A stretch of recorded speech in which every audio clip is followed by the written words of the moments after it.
하나님의 위대한 구원을 기다리는 사람들이 취해야 할 자세에 대해서 말씀하고 있는 본문이 이사야 56장 전체의 내용입니다.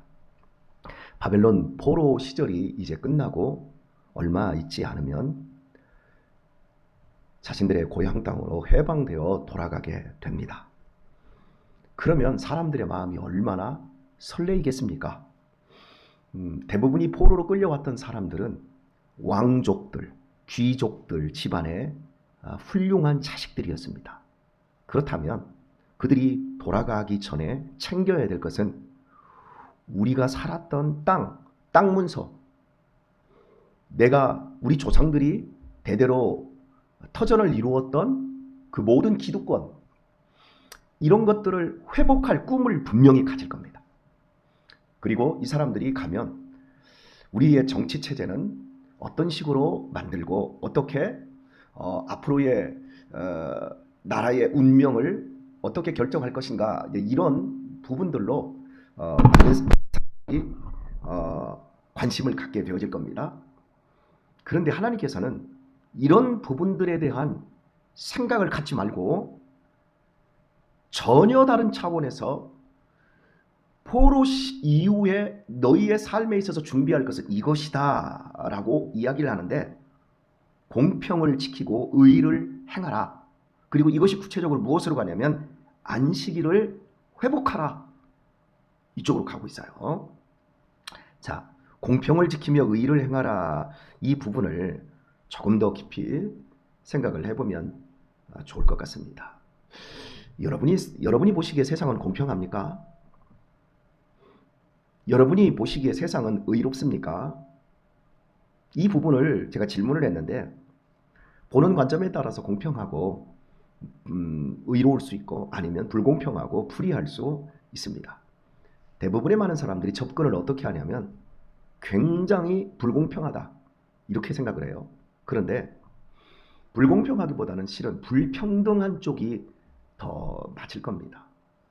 불의하다고 보기 전에 내 자신이 불의한 존재라는 것에 눈뜨는 것이 훨씬 맞을 겁니다.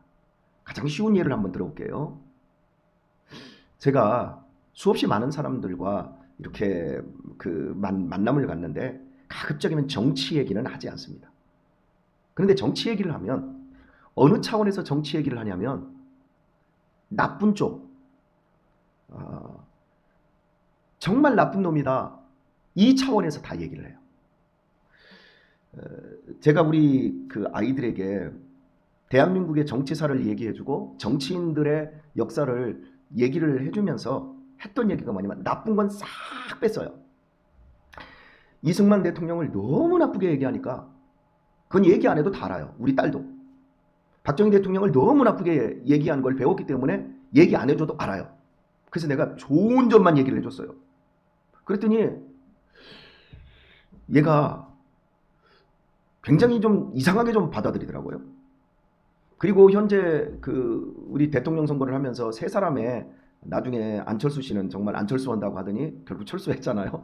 이 세 사람이 가장 이제 극명하게 대선 후보로 나왔기 때문에 그 사람들을 얘기하는데 누구를 찍어야 될지 모르겠다는 거예요. 그래서 왜? 그랬더니 다 나쁘다는 거죠.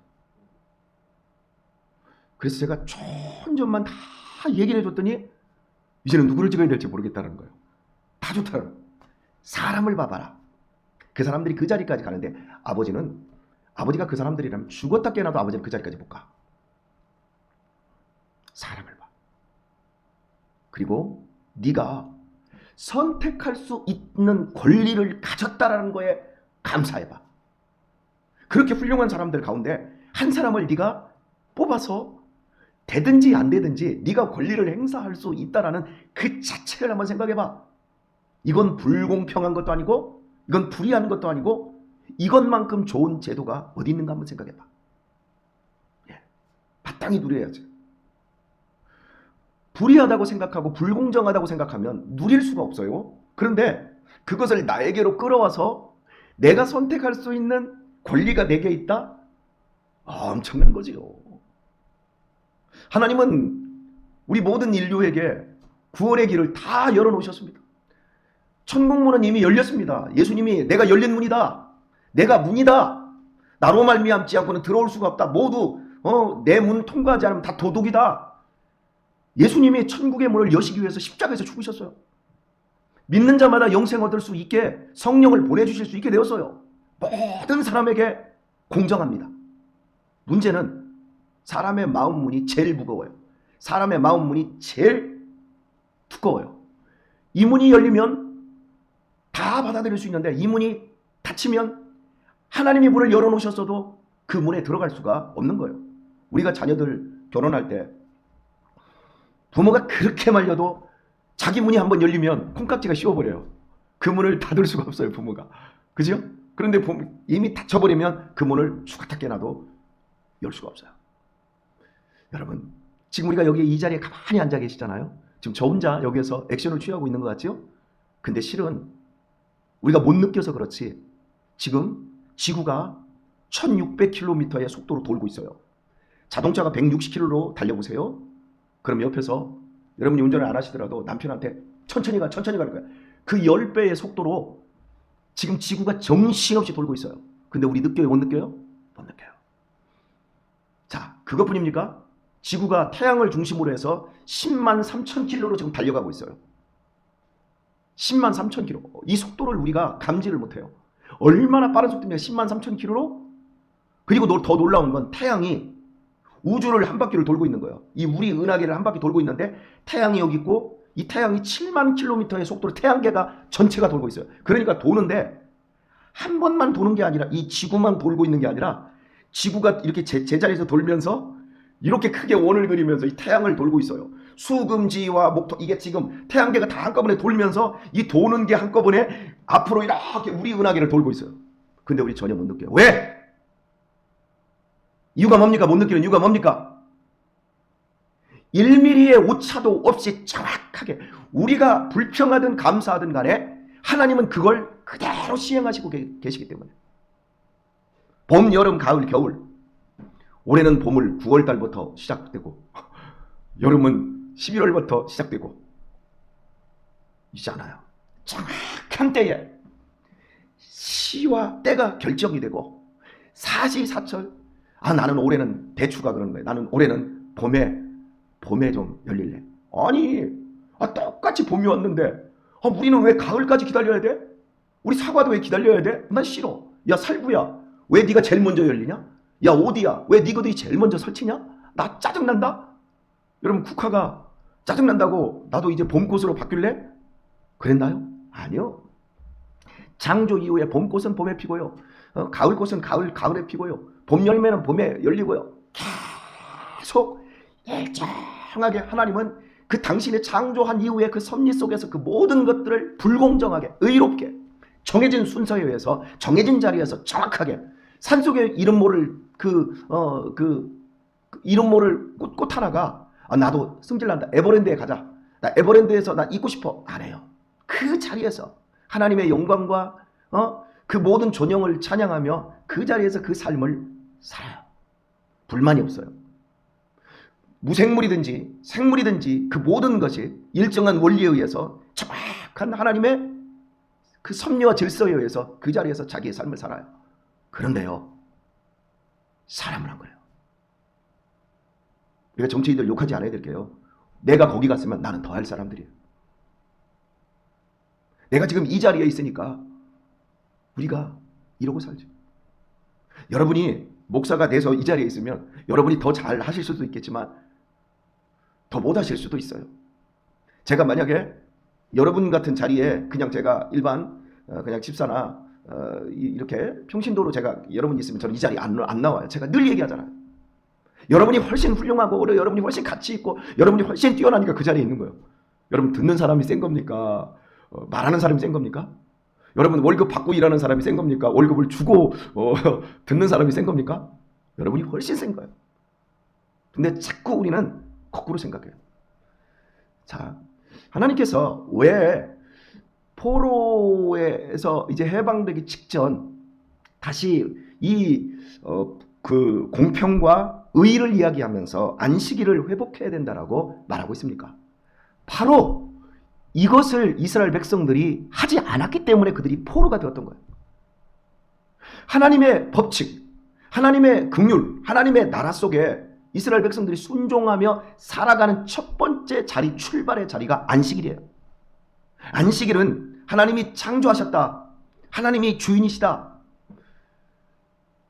그것을 가장 극명하게 드러내는 거예요. 그리스도인들이 주일에 교회를 오고 주일에 봉사를 하고 주일에 예배하고 주일에 교제하는 일들로 삶을 살아가는 것, 그것을 통해서 세상 사람들은 저 사람들이 크리스찬이라는 걸 봅니다. 교회를 안 오는 것, 그리고 나는 착하게 삽니다, 나는 성경을 읽습니다, 그걸로 크리스찬이라고 하지 않습니다. 저 사람들이 교회를 다니는 것, 저 사람들이 주일을 지키는 것, 저 사람들이 안식하는 것, 그걸 통해서 우리의 하나님의 살아계심, 삼위일체 하나님께서 살아계신 것을 그들의 눈으로 보는 겁니다. 이것을 하지 않고 이 출발이 잘못되면 다른 것들은 말해야 더 이상 가치도 없을 만큼 무너지는 겁니다. 자, 제가 한 3주 전에 UN 식량 농업기구에서 나온 40분 분량의 다큐멘터리 영화 한 편을 봤습니다. 지금 우리나라의 농촌 목회라든지 생태 이런 환경 쪽에서 일을 하시는 어떤 연구소 목사님들이 계신데, 그분들이 영화를 무료로 일주일 동안 볼 수 있도록 태그를 저한테 이제 걸어서, 제가 이제 바쁜 중에도 제가 그걸 보면서 참 깜짝 놀랄 사실을 알게 되어서요. 한번 여러분에게 여쭤보겠습니다. 전 세계의 식량이 지금 모자라는데 전 세계의 식량의 60%를 쓰고 있는 사람들이 누구냐면 대한민국, 일본, 중국, 그리고 지금 신흥 강대국 대만, 싱가포르, 이 아시아 쪽은 이렇고요. 그리고 유럽 사람들, 그리고 호주하고 뉴질랜드와 저쪽에 미국, 그리고 캐나다 사람들이 전 세계의 식량의 60%를 먹습니다. 그리고 나머지는 40%의 사람들이, 인구로 따졌을 때 40%의 사람들이, 그 인구가 60%입니다. 그러니까 40%의 사람들은 배 터지게 먹고 나머지를 버리는데, 저쪽 60% 이상의 사람들은 40%를 가지고 먹다 보니까 모자라가지고 2초에서 5초에 한 명꼴로 굶어 죽고 있습니다. 공평합니까? 안 공평합니까? 공평하죠? 그런데 60%의 음식을 가지고 먹고 사는 이 40%도 안 되는 이 잘 먹고 잘 사는 선진국이라고 하는 사람들이 60%의 음식을 100% 다 먹는 게 아니라 40%를 버립니다. 안 먹고 40%를 버려요. 뭘로 버리는 줄 아세요? 유통기한으로 버려버려요. 깜짝 놀랐어요. 여러분, 유통기한이 뭐예요? 예를 들어서 예를 들어서 봅시다. 우유 유통기한이 있습니다. 우유 유통기한을 일주일 잡았습니다. 그러면 유통기한이 뭐죠? 먹을 수 있는 기한을 표시를 해놓은 게 아니라 마트에서, 그러니까 생산지의 생산자에서 소비자까지 돈 주고 팔 수 있는 거래할 수 있는 시간을 정해 놓은 거지, 먹을 수 있는 기간을 정해 놓은 건 아니라는 거예요. 그런데 선진국들의 사람들의 사고가 상품성이라고 하는 것 때문에 그걸 먹을 수 있는 기간으로 착각을 하고, 그 시간이 넘어버리면 다 쓰레기통에다 턱 다 버려버리는 거예요. 그러면 우유를 어떻게 먹느냐? 김동철 장로님도 그걸 아시더라고요. 왜냐면 김동철 장로님이 학교에 계셨을 때 수녀님이 강의를 하시는데 유통기한이 언제냐라고 얘기했을 때 이제 다들 그렇게 알았다는 거예요. 근데 거기서도 그러더라고요. 입에 넣었을 때 입에서 거부하는 맛이 생기면 먹지 마라.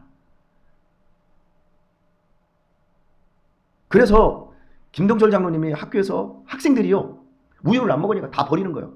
밤 나올 때. 그래가지고 우유가 그냥 박스채로 버려지는 거예요. 그래서 그걸 갖다가 장로님이 가지고 나오셔서 우리 애들이 우유를 한 2년 정도 먹었어요. 그 우유를 다. 유통기한 다 지난 거 냉장고에다 쟁여놓고 한 달이 지나도 다 먹었어요. 우리 애들 한 번 배탈 안 났어요. 저도 한 번 배탈 안 났어요. 우리는 이미 그렇게 먹거든요. 그런데 유엔 식량 농업기구에서 얘기하는 게 뭐냐면 제일 많이 버려지는 이유가 바로 유통기한을 그렇게 정해놓으니까 그 유통기한 때문에 다 버려지는데 거기서 제시를 해주더라고요. 가공식품과 가공되지 않은 식품을 먹을 수 있는 기한을 얘기하더라고요. 그런데 가공식품 있잖아요. 가공식품은 예를 들어서 이거요. 돼지고기를 갖다 통째로 쓸어서 이렇게 파는 건 그 원래의 가공되지 않은 식품이에요. 이런 것들은 썩었는지 안 썩었는지 눈으로 보인다는 거예요. 그러니까 냉장고에다 쟁여놓으면 얼마든지 먹잖아요. 그런데 유통기한하고 상관없이 썩었는지 안 썩었는지. 근데 이제 가공식품도 있어요. 햄 같은 거 가공했잖아요. 쪄가지고 그런 것들은 딱 갖다 놓고 한 달이고 두 달이고 밖에다 놔도 아무런 상관이 없다는 거예요. 그리고 이거 실제로 실험을 하더라고요. 거기서 실험을 하면서 버려지는 게 얼마나 많은지. 자, 그리고요. 시금치를 파는데 그 마트에서 가판대에다 이렇게 올려놓잖아요. 가판대에다 올려놓으면 시금치 단을 갖다가 이렇게 묶어가지고 여기다가 한꺼번에 수십 개, 수백 개를 쌓아놓으면 사람들이 와르르 와서 와 싱싱하다고 다 사간다는 거예요. 근데 예를 들어서 하나나 두 개를 해놓으면 똑같은 상품인데도 하나나 두 개면 저거 팔다가 남아서 처진 거 이렇게 생각하고 안 사가다가 실험을 직접 하더라고요. 안 사가요, 사람들. 자, 이렇게 해서 제일 많이 버려져요. 그리고 또 버려지는 이유가 뭐냐면 상품성 때문에 버려지더라고요. 여러분에게 물어볼게요. 우리가 유기농을 먹으려고 하잖아요. 유기농의 특징이 뭐지요? 비료 안 주고 약을 안 쳤어요. 그러면 당연히 채소에 뭐가 많을까요? 벌레가 많지요. 벌레 먹은 흔적이 많지요. 과일은 어떨까요? 때깔이 안 곱지요. 그런데 사람들은 벌레 먹으면 어머 두라 하고서나 더 싱싱한 거 먹어야 돼 하고서나 이걸 다 사질 않는다는 거예요. 그러니까 약을 칠 수밖에 없는 거고요. 상품성이 떨어지니까 예를 들어서 과수 농가에서 과일을 내보낼 때 상품성이 좋은 것만 추리는 거죠. 그리고 나머지는 잼을 만든다고 하지요. 이렇게 하죠. 근데 잼을 만드는 비율도 얼마 안 된다는 거예요. 다 버려지는 거예요. 상품성이 안 된다는 것 때문에. 야, 제가 그걸 보면서 우리 지금 선진국들이 우리도 모르게 얼마나 불공평하고 얼마나 불의를 저지르고 있는가.